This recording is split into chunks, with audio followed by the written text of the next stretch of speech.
ሲሆን የት ነህ ብትባል እዚህ ቦታ ነኝ ብለህ ለመናገር የምታፍርበት ቦታ ጋር አትቁም። ሀብቱን፣ ንብረቱን፣ ገንዘቦቹን፣ ከብቶቹን በሙሉ አሻገረ ብቻውን ቀረ ይላል። የክርስቶስን ወንጌል ቃል ጊዜ ከሰማ በኋላ ፍሬ ለማፍራት በሚቀርብበት ጊዜ ግን ሀብቱ፣ ንብረቱ፣ ልጆቹ፣ ቤተሰቡ በሙሉ ቢዚ ያደረገውና ከእግዚአብሔር ጋር ለመገናኘት እንቅፋት ይፈጥርበታል። በሰዎች ድካም ላይ፣ በሰዎች ማጣት ላይ፣ በሰዎች ማዘን ላይ ተመርኩዘን የምናገኘው በረከት ከእግዚአብሔር ዘንድ አይደለም የሚል ትምህርት አለው። በልቡናቸው ሐሳብ ክፉ ይዘው ወይም መጥፎ ሐሳቦችን ይዘው ለሚመጡ ሰዎች እግዚአብሔርን ማንነቱን ሳያውቁ ለሚጸልዩ ሰዎች ደግሞ እግዚአብሔር ይሰብራቸዋል፣ ልክ ያዕቆብን እንደመታው ይመታቸዋል የሚል ትምህርት አለው። ያዕቆብ ሲያነክስ አይተው እስራኤላውያን የጭን ስጋ አንበላም እንዳሉት ሁሉ እኛ ግን በሐዲስ ኪዳን የክርስቶስን መከራና መስቀል የምናስበው የራሱን የክርስቶስን ስጋውና ደሙን በመብላት ነው። በስመ አብ ወወልድ ወመንፈስ ቅዱስ አሐዱ አምላክ አሜን። በክርስቶስ የተሰኛችሁ የክርስቶስ ቤተሰቦች እንደምን ከረማችሁ? አሜን። የአባቶቻችን አምላክ እግዚአብሔር በቸርነት ጠብቆ በምሕረት አቅርቦ እስከ ሰዓት ያደረሰን አምላካችን ስሙ ይክበር ይመስገን። የነቢያትን ጉባኤ በመንፈስ የሐዋርያትን ጉባኤ በአካል ተገኝቶ የባረከ አምላካችን በእኛም መካከል ተገኝቶ እንዲያስተምረንና እንዲመክረን የቃሉን ደጅ እየከፈተ እንዲናገረን ቅዱስና መልካም ፈቃዱ ይሁንልን። ዛሬ ከኔ ጋራ በአንድ ርዕሰ ጉዳይ ላይ እንድንነጋገር አስቤያለሁ። የትምህርታችን ወይም የውይይታችን ርዕስ የምናደርገው የያዕቆብ ሌሊት የሚል ይሆናል።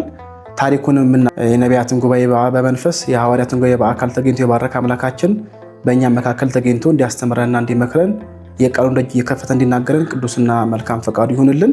ትምህርታችን ወይም የውይይታችን ርዕስ የምናደርገው የያዕቆብ ሌሊት የሚል ይሆናል።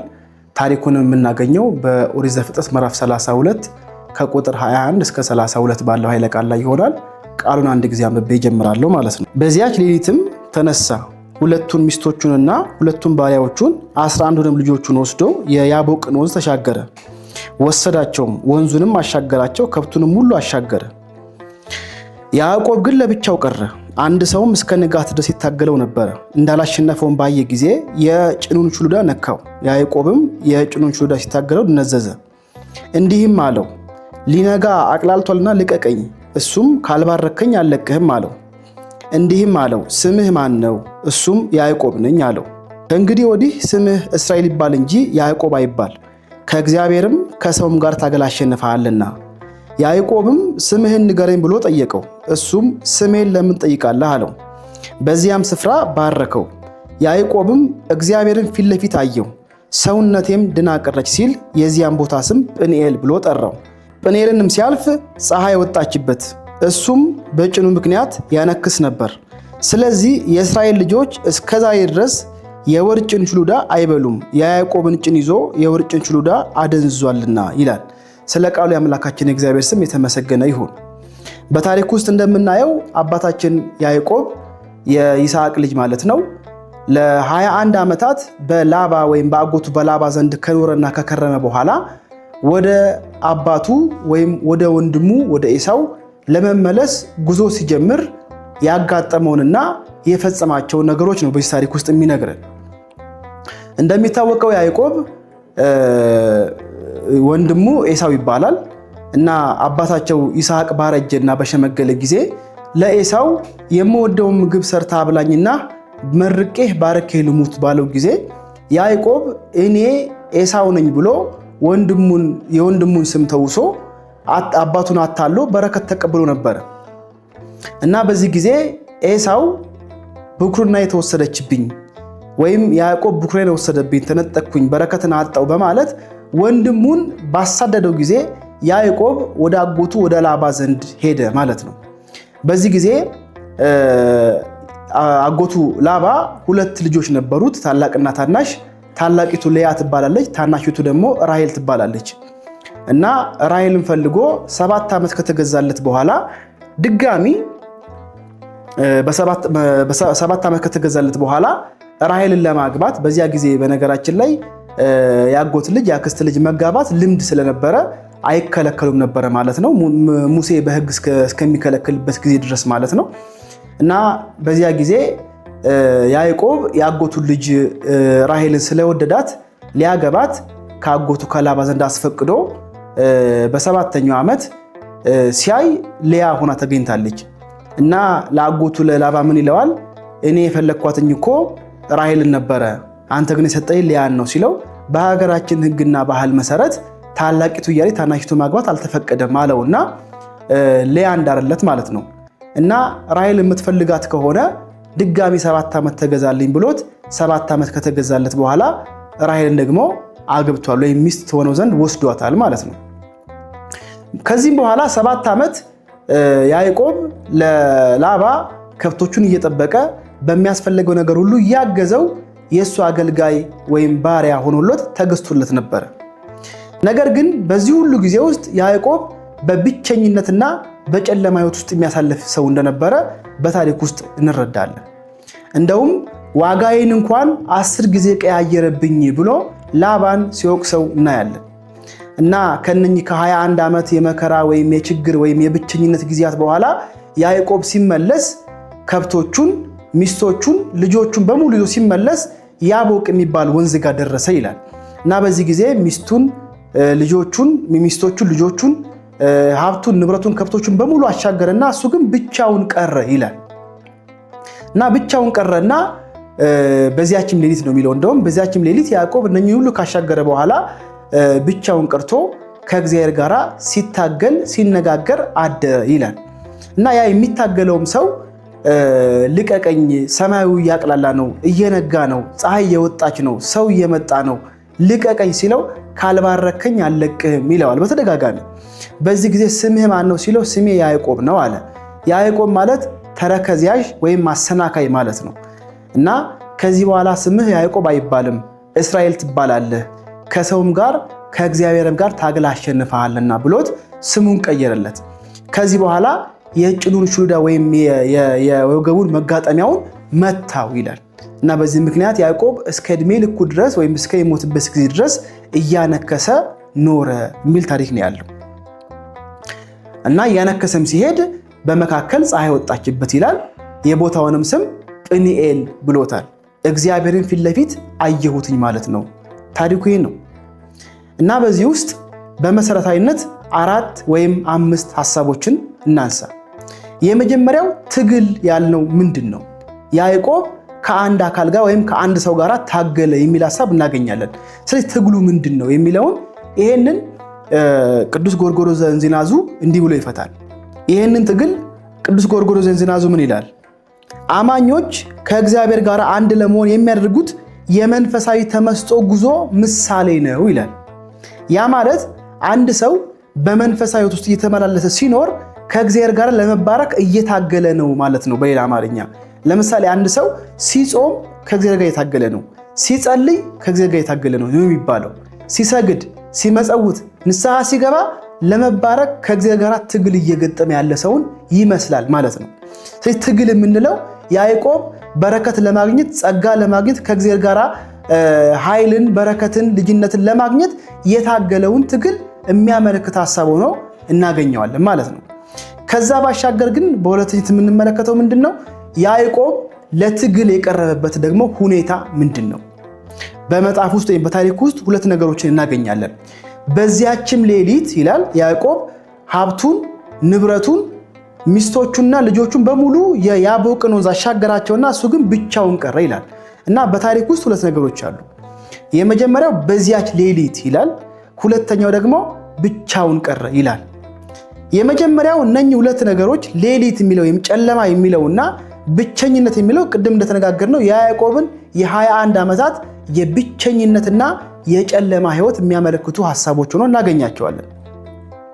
ያዕቆብ በላባ ዘንድ መኖር ከጀመረ በኋላ ላባ ልጆቹን 2 ልጆቹን ከደረተ በኋላ ወይም በጋብቻ ከሰጠው በኋላ ላባ ለያዕቆብ አጎቱ ሳይሆን አማቹ እየተባለ መጠራት ጀምሯል።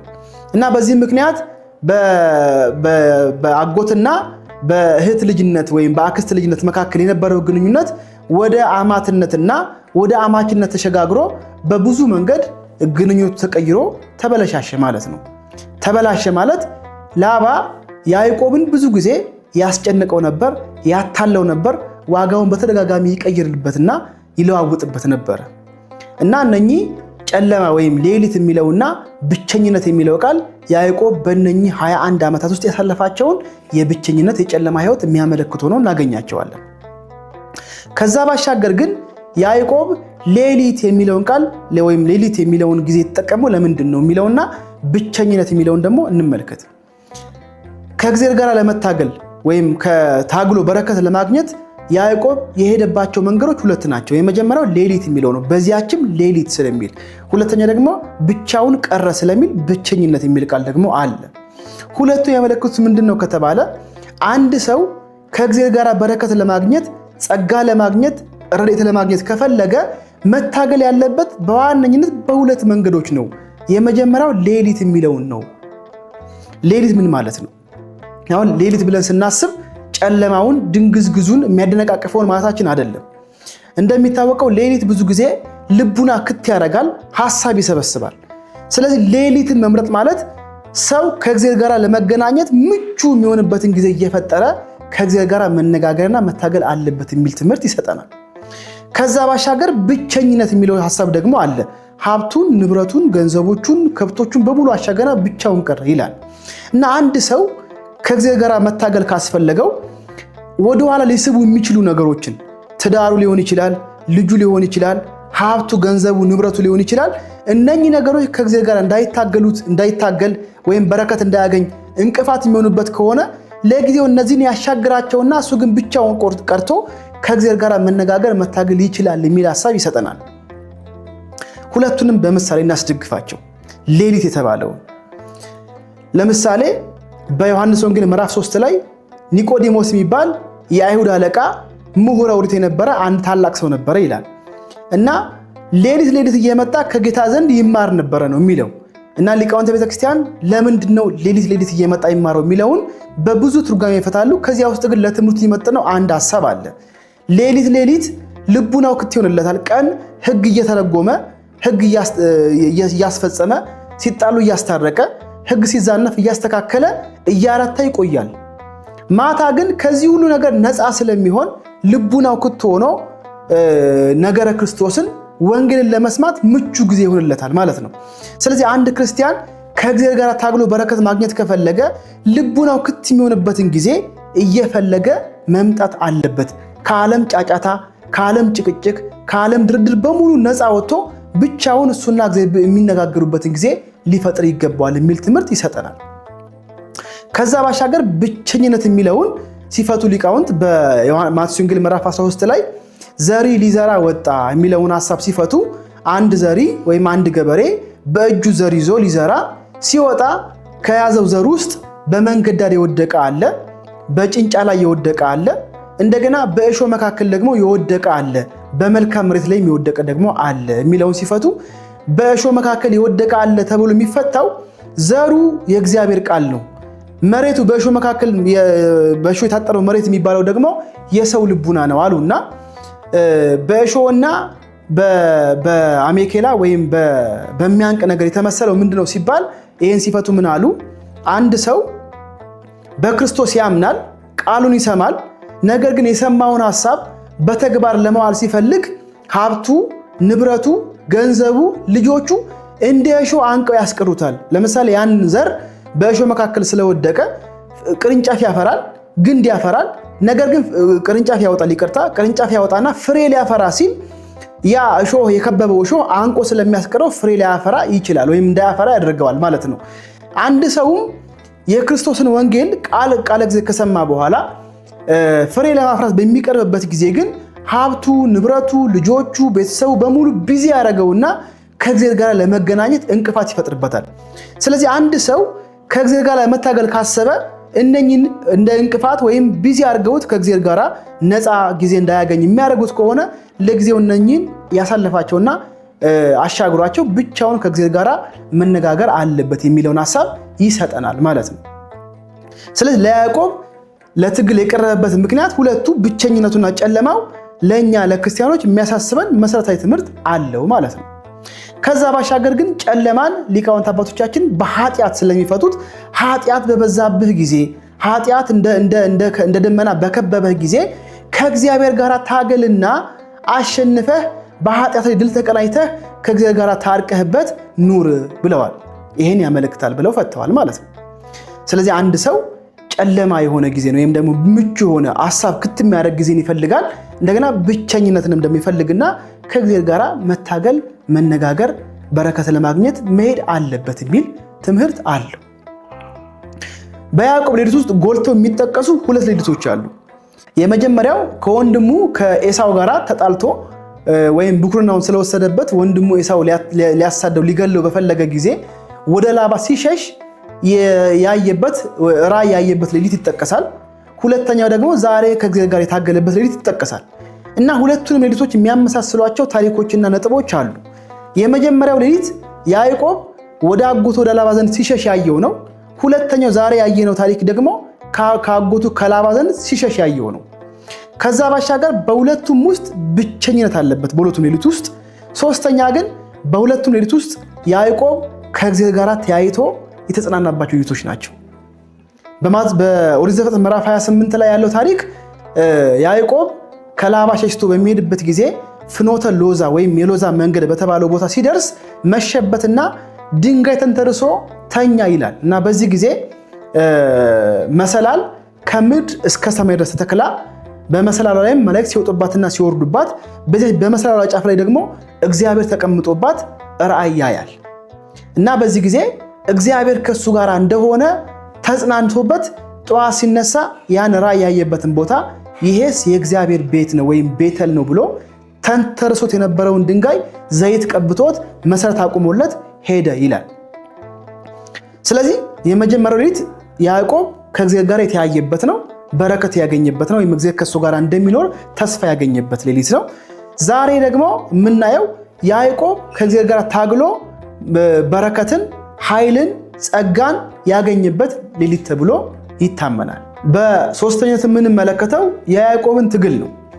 በያዕቆብ ሕይወት ውስጥ ትግል 3 ጊዜ ተፈጽሞ ያውቃል፣ ወይም ያዕቆብ 3 ጊዜ ታግሎ ያውቃል። የመጀመሪያው ትግል የምናገኘው በኦሪት ዘፍጥረት ምዕራፍ 25 ላይ ከቁጥር 1 ጀምሮ የያዕቆብና የኤሳው እናት ርብቃ ትባላለችና መንታ ሆነው በእናታቸው ማህፀን ውስጥ ሲገፋፉ ሲኖሩ ነበር እስከሚወለዱበት ጊዜ ድረስ እና ሲወለዱ የመጀመሪያው የተወለደው ኤሳው ነው። ያዕቆብ ደግሞ የወንድሙን ተረከዝ ይዞ ተወለደ ማለት ነው። ይሄ የሚያመለክተን ያዕቆብ ትግሉ ከዚህ ይጀምራል። ብኩርና ለማግኘት ትግሉ ከዚህ ይጀምራል። ሁለተኛው እዛው በኦሪት ዘፍጥረት ምዕራፍ 25 ላይ እንደሚታወቀው ያዕቆብ እናቱን በቤት ውስጥ የሚያግዝ ቤት የሚውል የነበረ ሰው ነው። ኤሳው ደግሞ አዳኝ የነበረና በጫካ እያዋለ እንስሳትን እያደነ የሚመጣ ሰው ስለነበረ አባታቸው ይስሐቅ ኤሳውን የምወደውን ምግብ ሰርታ አብላኝና ባረከህ መርቄ እንድሞት ይሁን ሲለው ይሄንን ያዕቆብ ስለሰማ ያዕቆብ ቤት ውስጥ ከሚርመሰመሱ በጎች መካከል አንዷን አርዶ የበጉን ጸጉር በሰውነቱ ላይ ነስንሶ ደም ተቀብቶ ጸጉሩን ነስንሶ ያ ማለት ያዕቆብ ኤሳው ጸጉራም ስለነበረ እኔ ጸጉራሙ ኤሳው ነኝ በማለት በረከት ከአባቱ ዘንድ ተቀብሏል። ይሄም ስጋዊ ትግል ነው። ያ ማለት በሰዎች ድካም ላይ፣ በሰዎች ማጣት ላይ፣ በሰዎች ማዘን ላይ ተመርኩዘን የምናገኘው በረከት ከእግዚአብሔር ዘንድ አይደለም የሚል ትምህርት አለው እና በረከት ለማግኘት ያዕቆብ የሄደበትን እንዴት እንደሆነ ተመልከቱ። አባቱን አታሎ እኔ ኤሳው ነኝ ብሎት በረከት ለማግኘት ሞከረ። ይሄ ብቻም አይደለም። በአንድ ወቅት ኤሳው አደን ወጣና አደን ሳይቀናው በተመለሰ ጊዜ ያዕቆብ ቤት ውስጥ ወጥ እየሰራ ይጠብቀዋል እና በዚህ ጊዜ አንተ ከምትሰራው ምግብ አብላኝ ሲለው ያዕቆብ ብኩርና አስጠኝና ብሎታል። በዚህ ጊዜ ብኩርናዬ ከረሃብ ካላስጠለች ምን ታደርግልኛለች ብሎ አሰበና ኤሳው ብኩርናውን ለያዕቆብ ሸጠለት ወይም ሰጠው ይላል። በትሩን በመስጠት አመለከተ። እነኚህ ሁሉ ለያዕቆብ ስጋዊ ትግሎች ናቸው። ከእግዚአብሔር ጋር አላቀራረቡትም፣ ከወንድሙ ጋር በሰላም አላኖሩትም፣ ጸጋና በረከትም አላሰጡትም። ስለዚህ ያዕቆብ አንድ ትግል ይፈልጋል። ከዚህ በኋላ እውነተኛና ረቂቅ የሆነ መንፈሳዊ ትግል ደግሞ መታገል አለበት። ስለዚህ ይሄን ትግል ለመታገል ቅድም ባልነው ሐሳብ ሌሊት የሆነውን ሰዓት መርጦ ብቸኝነትን ደግሞ ፈልጎ ከእግዚአብሔር ጋር ታገለ ማለት ነው። እንደሚታወቀው ይሄ ትግል ረጅም ትግል ነው። ያዕቆብ ከሚታገለው አካል ጋር ሌሊቱ እስከሚነጋና ፀሐይ እስከምትወጣ ድረስ ለረጅም ሰዓት የታገለው ትግል ነው። እንደሚታወቀው በጣም ማስተዋል ያለብን ይሄ ትግል ቅድም ብያለሁ በመግቢያ ላይ ትግሉ በምድራዊ ጉዳዮች ላይ እንደምናያቸው የአሸናፊነት የተሸናፊነት የኃይል ለኃይል ጉልበት ለጉልበት አቅም ለአቅም መለካካት ያለበት አይነት ትግል አይደለም። ያዕቆብ ለመባረክ እግዚአብሔር ደግሞ ለመባረክ ያዕቆብ በረከት ለማግኘት እግዚአብሔር ደግሞ በረከት ለመስጠት የሚታገሉት ትግል ነው። ይህ ትግል በምድራዊ ትግል መካከል የሚፈጠር አንድ ጉዳይ አለ፣ አሸናፊና ተሸናፊነት። አሸናፊው ተሸናፊውን በብዙ መንገድ ይመራዋል፣ ያይልበታል፣ እንደገና ብዙ መልኮችን ሊያወጣበት ይችላል። እንዳሸነፈው ሊበረታታበት ሊታበይበት ይችላል። ይሄኛው ትግል ግን አሸናፊውና ተሸናፊውም አንድ የሚሆኑበት ዋጋ የሚሰጣጡበት በረከት የሚገኝበት ትግል ነው ማለት ነው። ከዚህ አንጻር ያዕቆብን የታገለው ማን ነው ብለን መጠየቅ እንችላለን። በመጽሐፍ ውስጥ ቅድም ስናነብ እንደተነጋገርነው ወይም እንዳየነው ያዕቆብን የታገለው እግዚአብሔር ነው የሚል ቀጥታ ተጽፎ አናገኝም። እንደውም በትንቢተ ሆሴዕ ምዕራፍ 12 ላይ ያዕቆብንም መልአኩ ሲታገለው አደረ ነው የሚለን። ታዲያ እግዚአብሔር መሆኑን በምንድን ነው የምናውቀው ከተባለ በዚሁ በታሪክ ውስጥ ሁለት ሐሳቦችን ማግኘት እንችላለን። የመጀመሪያው ያዕቆብ ትግል ከጀመረ በኋላ እግዚአብሔር ምን አለው? ስምህ ማን ነው ሲለው ያዕቆብ እባላለሁ። አይ ከዚህ በኋላ ስምህ ያዕቆብ አይባልም፣ ከሰውም ጋር ከእግዚአብሔርም ጋር ታግለህ ስላሸነፍክ ስምህ እስራኤል ይባላል ብሎታል። ስለዚህ እስራኤል ማለት ከሰውም ጋር ከእግዚአብሔርም ጋር ታግሎ ያሸነፈ ማለት ነው እና ከሰውም ጋር ታግሎ አሸንፋል የሚለው ከወንድሙ ከኤሳው ጋር ታግሎ በማታለል ያገኘውን በረከት ነው አሸንፋል ስጋዊ ትግል የሚለው ወይም ከሰው ጋር ታግላል የሚለው። ከእግዚአብሔር ጋር ታግለህ አሸንፋል የሚለው ግን ዛሬ በዚህ ሌሊት ከኔ ጋር ታግለህ አሸንፈኛል፣ በረከት ለማግኘት በጣም ታትረ ሰርተሃል እያለው። ከዛ ባሻገር ግን ልክ ቡራኬው ከተፈጸመና ያዕቆብ ጉዞ ከጀመረ በኋላ ሰውነቱ ወይም እግሩ እያነከሰች ሲሄድ እግዚአብሔርን ፊት ለፊት አይቼዋለሁና የዚህ ቦታ ስም ጵኒኤል ይባል ብሏል። ስለዚህ ጵኒኤል ማለት እግዚአብሔርን ፊት ለፊት አይቼዋለሁ ማለት ነው። ስለዚህ ያዕቆብ የታገለው ከእግዚአብሔር ጋር ለማለት አንዱ ወይም ሁለቱ መነሻዎቻችን እነኚህ ናቸው ማለት ነው። ስለዚህ ትግሉ ከእግዚአብሔር ጋር ነው። እንዲህ ከሆነ ለምንድን ነው እግዚአብሔር በሰው መልክ ተገልጦ መታገል ያስፈልገው ከያዕቆብ ጋር? ይሄም ያመለክተን በኋለኛው ዘመን እግዚአብሔር አምላካችን ከያዕቆብ ወገን ከያዕቆብ ዘር ከያዕቆብ ነገር ተወልዶ የያዕቆብን ስጋ ለብሶ ሰው እንደሚሆን ያመለክታል። ሁለተኛ ያዕቆብ ጭኑ መደንዘዙ ደግሞ ከያዕቆብ ቤት ተወልዶ ክርስቶስ ልክ እንደ ኤሳው ለሕማም እንደሚሰጥ እንደሚወድቅ እንደሚነሳ መከራ እንደሚቀበል ማሳያ ሐሳብ ሆኖ ይጠቀሳል ማለት ነው። ቅድም እንዳልኩትኝ በምድራዊ የትግል ህጎች መካከል በሚያሸንፈውና በሚሸነፈው አካል መካከል እኩልነት የለም። የሚያሸንፈው የሚሸነፈውን ይበልጠዋል፣ ያይልበታል፣ ይታበይበታል። አሁን በትግሉ መካከል ያሸነፈው ማን ይመስላችኋል? ካልባረከኝ አልለቅህም ይለዋል። እንዳላሸነፈውን ባየ ጊዜ ያ አካል የሚታገለው አካል ወይም እግዚአብሔር ማለት ነው ያዕቆብን ጭኑን መታው ነው የሚለው። ስለዚህ በትግሉ መካከል ያሸነፈው ያዕቆብ ነው። ካልባረከኝ አልለቅህም ብሎ ረጅም ሰዓት ከእግዚአብሔር ጋር ለበረከት ሲጸልይ ማደሩ ይሄ ማሸነፉን ያሳያል። ነገር ግን ካልባረከኝ አልለቅህም ደግሞ እያለ ቡራኬ የሚጠይቀው ደግሞ ከዛ ከተሸነፈው አካል ነው። በጣም አስተውሉ ክርስቲያኖች። እንደሚታወቀው ያዕቆብ ቡራኬ አግኝቷል፣ ስሙ ተለውጦለታል፣ ታሪኩ ተቀይሮለታል። አሰናካይ ከመባል የእግዚአብሔር ልጅ ወይም የእግዚአብሔር ሕዝብ ወደ መባል ስሙ ተቀይሮለታል። ግን ደግሞ ጭኑን ደግሞ ተመቷል። ይሄ የሚያመለክተን ምንድን ነው ከተባለ ሁለት ነገር ነው። እግዚአብሔርን በንጹህ ልቡናቸው በንስሐ እየታጠቡ በተሰረበረ ልቡና ሆነው ለሚጠይቁት ወይም ለሚጸልዩ ሰዎች እግዚአብሔር አምላካችን ይባርካቸዋል፣ ጸጋውን ይሰጣቸዋል፣ ታሪካቸውን ይለውጥላቸዋል። ነገር ግን በልቡናቸው ሐሳብ ክፉ ይዘው ወይም መጥፎ ሐሳቦችን ይዘው ለሚመጡ ሰዎች እግዚአብሔርን ማንነቱን ሳያውቁ ለሚጸልዩ ሰዎች ደግሞ እግዚአብሔር ይሰብራቸዋል፣ ልክ ያዕቆብን እንደመታው ይመታቸዋል የሚል ትምህርት አለው። ከዛ ባሻገር ግን ያዕቆብ አሸንፎ እያለ ቡራኬ ግን የተቀበለው ከተሸነፈ ወይም ከእግዚአብሔር እንደሆነ እግዚአብሔር በንጹህ ልቡና ለሚጸልዩ ሰዎች ይሸነፍላቸዋል። በጣም የሚደንቀው እኮ ይሄ ነው። እግዚአብሔርን ንጹህ ልብ ይዘን ፍቅርን ይዘን ለወንድሞቻችን ይቅርታ በማድረግ እኛ ደግሞ እግዚአብሔርን ማረን ይቅር በለን ብለን በምንጸልይ ጊዜ እግዚአብሔር ለኛ ይሸነፋል። እኛን አለመማር ይቅር አለ ማለት አይችልም። ከዛ ባሻገር ያዕቆብ አሸንፎ ያለ ከተሸናፊው ከእግዚአብሔር በረከት ደግሞ ይጠይቃል። ይሄ በጣም ጥልቅ ሚስጥር ነው። እንደሚታወቀው ክርስቶስ ከያዕቆብ ወገን የተወለደ ስለሆነ እንደውም ቅዱስ ገብርኤል ለእመቤታችን ሲያበስራት ምንድነው የሚላት?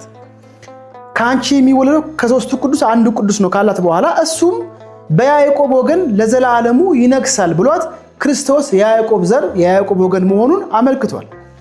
እና ያዕቆብ ክርስቶስን ይወክላል። ያ የተሸነፈው አካልም ደግሞ ራሱ የሚወክለው ክርስቶስን ነው። አይሁድ የሚገርማችሁ በሌላ መንገድ ሊቃውንት ደግሞ ሲፈቱ ምን ብለዋል? ያዕቆብ እስራኤላውያን ወይም 12ቱ የእስራኤል ነገር የተገኙት ከሱ ስለሆነ ቤተ አይሁድን ወይም እስራኤላውያን ይወክላል፣ ሲታገለው የነበረው አካል ደግሞ ክርስቶስን ይወክላል አሉና ያዕቆብ አሸንፎ ያለ የተሸነፈውን ሰው ግን ቡራኬ ሲጠይቅ መታየቱ ክርስቶስ አይሁድ ሰቅለው ሲገሉት ለጊዜው ያሸነፉ መስለው ታይተዋል። ነገር ግን ደግሞ ያ የተሸነፈ የመሰለው አካል ክርስቶስ ዓለምን የሚባርከውም የሚያሸንፈውም ደግሞ እሱ ነው የሚል ትምህርት አለው ማለት ነው። እና ክርስቶስን በንጹህ ልቡና ሆነው ለሚጠይቁ ሰዎች ክርስቶስ ይሸነፍላቸዋል። ልቡናቸውን በትዕቢት ወጥረው ለሚጸልዩ ሰዎች ደግሞ ክርስቶስ ይሰብራቸዋል ማለት ነው በሌላ አማርኛ። ከዛ ባሻገር ግን አንዳንድ ሊቃውንት ለምሳሌ እንደ ቅዱስ ዮሐንስ አፈወርቅ ያሉት አባቶች ምንድነው የሚሉት? ያዕቆብን አንድ ሰው እስኪነጋ ድረስ ሲታገለው አደረ ስለሚል ሲታገለው ያደረውን ሰው ነው። እንደገና ያዕቆብ ራሱ ደግሞ ሰው ነው። ስለዚህ ትግሉ ሰው ከሰው ጋር የታገለው ትግል ነው ብሎ ይፈታሉ። ያ ማለት አንድ ሰው ካለፈ ማንነቱ ጋራ ከወደቀ ሰብዕናው ጋራ ከኃጢአት ጋራ ከጨለማው ዓለም ጋራ እየታገለ የሚኖረውንና እያሸነፈ የሚወጣበትን ሕይወት ያመለክታል የሚል ትምህርት የሰጡ ሊቃውንት ደግሞ አሉ። ከዚህ አንጻር ያዕቆብ ለትግል የቀረበበትን ሁኔታ ትግሉንና በትግሉ ያገኘውን ነገር ደግሞ እንመለከታለን። በትግሉ መካከል ያዕቆብ ጭኑን ተመቷል። ስለዚህ አሁን የቤተክርስቲያን ሊቃውንት እንደ ቅዱስ አንብሮስ ምን ብለው ያስተምራሉ ይመስላችኋል? በያዕቆብ አካል ውስጥ ሁለት እግሮች አሉ። አንደኛዋ ጤነኛ ነች፣ ሁለተኛዋ ደግሞ የምታነክስ ናት። ያ ማለት ለጊዜው በእስራኤላውያን ዘንድ ሁለት አካላት አሉ። ልክ የመጀመሪያው የያዕቆብ አካል ጤነኛ እንደሆነችው ሁሉ ክርስቶስን በማመን ወንጌልን በመቀበል ክርስቶስን የተከተሉና ያመኑ ሰዎችን ትወክላለች ያቺ የያዕቆብ እግር። ምክንያቱም ያዕቆብ የቤተ እስራኤል ምሳሌ ወይም የነሱ ዘር ሐረግ መነሻ ነው። እስራኤላውያን እስራኤል ተብሎ መጠራት የጀመሩት ያዕቆብ ስሙ ተቀይሮ እስራኤል ከተባለ በኋላ ነው። ስለዚህ አሁን ያዕቆብ እስራኤላውያን ይወክላቸዋል። ሁለቱ እግሮቹ ደግሞ በቤተ እስራኤል ውስጥ ያሉ ሁለት አካላትን ይወክላሉ ማለት ነው። እነኛ አካላት የሚያነክሱ አካላት አሉ፣ ጤነኞች አካላት ደግሞ አሉ። እነኚህ ጤነኞቹ አካላት የሚባሉት ክርስቶስ ሰው ሆኖ ወንጌል ማስተማር ከጀመረ በኋላ በክርስቶስ አምነው እሱን መከተል የጀመሩ ደቀ መዛሙርቱ 70 አርድእት፣ ከዚያም በኋላ ደግሞ 120 አጠቃላይ ከዚያም በኋላ የሚበዙ 8000 3000 እያሉ እያደጉ ሄዱ የክርስቶስ ማህበርተኞችን ወይም ክርስቶስን የሚከተሉ ሰዎችን ያመለክታል። የሚያነክሱት ደግሞ ክርስቶስን ባለማመን ይሄማ ሩቅ ብእሲ ነው፣ የዮሴፍ የጠራቢ ዮሴፍ ልጅ ነው ብለው ክርስቶስን የሕያው የእግዚአብሔር ልጅ እንደሆነ የማያምኑ ሰዎችን ይወክላል ማለት ነው። ዛሬም እንዲህ አይነት ሰዎች በቅድስት ቤተክርስቲያን ውስጥ ደግሞ ይገኛሉ። ያዕቆብ የቤተ እስራኤል ምሳሌ ስለሆነ አማናይቷ ቤተ እስራኤል ወይም አማናይቷ የኛ መሸሸጊያችን ቅድስት ቤተክርስቲያን ስለሆነች በዚች በቅድስት ቤተክርስቲያን ውስጥ ደግሞ ልክ እንደ ያዕቆብ እግሮች የሚያነክሱና ጤነኞች ሰዎች አሉ። በምግባራቸው ሰዎችን በመሳብ ተመልከቷቸው፣ ክርስቲያኖች እኮ እንደዚህ ናቸው እየተባለ በመልካም ስራቸው በመልካም ማዛቸው ሰዎችን የሚስቡ ጤነኞች ባለእግሮች አሉ። እንደገና ራሳቸው ተሰናክለው ሰዎችን ደግሞ የሚያሰናክሉ ደግሞ በምግባር በትሩፋት የወደቁ ሰዎች ደግሞ የሚያነክሱትን የያዕቆብን እግሮች የሚወክሉ ሰዎች አሉ። እና ያዕቆብ በትግሉ መካከል ጭኑን ተመቷል። አሁን ያዕቆብ ስሙ ተለውጦለታል፣ እግዚአብሔር ባርኮታል፣ ታሪኩ ተለውጧል። ለምንድን ነው ታዲያ እግሩን የሚመታው ብለን ከጠየቅን ሊቃውንት ሁለት ነገር ያስቀምጣሉ። ይሄ ነገር ለያዕቆብ የንጽህና መጠበቂያ ግንብ ሆኖለታል ነው የሚሉት። ያ ማለት ያዕቆብ ቅድም በመግቢያችን እንደተነጋገርነው ከሰውም ጋር ከእግዚአብሔር ጋር ታግሎ ያሸነፈ ስለተባለ እኔ ማለት እኮ ከሰውም ከእግዚአብሔር ጋር ታግዬ ያሸነፍኩ ሰው ነኝ ብሎ እንዳይመካ እግሩን ማነክሷን ባየ ጊዜ በትክክልም እሱ ያነሰ እግዚአብሔር ደግሞ የበለጠ ወይም ያየለ እንደሆነ እሱ ሰው መሆኑን እንዲታወቅ ወይም እንዲያስብ የንጽህና መጠበቂያ ሆኖ ይሰጠዋል ማለት ነው። እንዲህ አይነት ታሪኮች በቅዱሳን ታሪኮች ውስጥ በብዙ ይገኛሉ። ለምሳሌ ቅዱስ ጳውሎስ በልብሱ ዘርፍ ሙት የሚያስነሳ፣ ለምጽ የሚያነጻ፣ ሽባ የሚተረትርና አጋንንትን የሚያወጣ ሰው ነበር። ነገር ግን እሱ ደግሞ በከፍተኛ ራስ ምታት ይታመም ነበር። ደግሞ ይገርማቸዋል። ይሄ የሚያመለክተው ቅዱስ ጳውሎስ እኔ እኮ በልብሴ ዘርፍ አጋንንት ማወጣ ሙት ማስነሳ ሰው ነኝ ብሎ በትዕቢት እንዳይታበይ እግዚአብሔር መጠበቂያ እንዲሆነው የራስ ምታት ሰጠው ማለት ነው። እንደውም ይሄንን በሽታ ከላይ እንዲያርቅልኝ እግዚአብሔርን 3 ጊዜ በታላቅ ጸሎቶች ጠየቅኩትኝ ይላል። እግዚአብሔር ግን እንዲህ አለኝ፣ ኃይሌ በድካምህ ይገለጣል አለኝ ይላል ማለት ነው። ከዚያ ባሻገር ደግሞ በትዕቢትም እንዳልወድቅ የሚጎስመኝ ሰይጣን ተሰጠኝ ይላል።